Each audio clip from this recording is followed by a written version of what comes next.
The book I chose was The Perks of Being a Wallflower by Stephen Chbosky. This book is about 15-year-old Charlie. He's the main character, and he just lost his best friend from suicide. So after the suicide, he decides to make new friends, and he makes two new friends, Patrick and Sam. And Patrick and Sam kind of branch him out into a new world, and he gets to start experimenting with things he gets to experience a whole new life of an average teenager for the most part. He goes on a first date, he gets a first kiss, he experiments with drugs and alcohol and different kind of things like that. And then towards the end of the year of doing all of this, he makes new friends, loses friends, makes them again. And then he finds out a deep secret within his family about his aunt, which puts him in the hospital because he has a mental breakdown over it. And then towards the end, Charlie chooses to partake in life and not be a wallflower. So the reasons why this book is banned is primarily for sexual content, language, drug content, date rape, sexual explicit. It is sexually explicit, and homosexuality. So I can understand those things.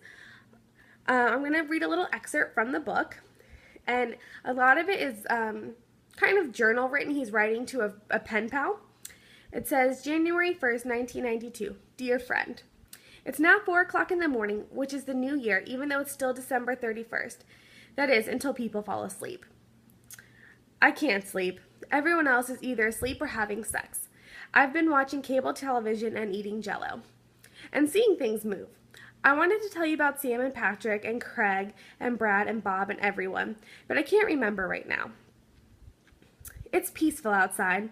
I do know that, and I drove to the Big Boy earlier, and I saw Sam and Patrick, and they were with Brad and Craig, and it made me very sad because I wanted to be alone with them. This has never come up before. Things were worse an hour ago, and I was looking at this tree, but it was a dragon, and then a tree, and I remembered that one nice pretty day weather when I was part of the air, and I remembered that I mowed the lawn that day for the allowance, just like I shovel the driveway for my allowance now.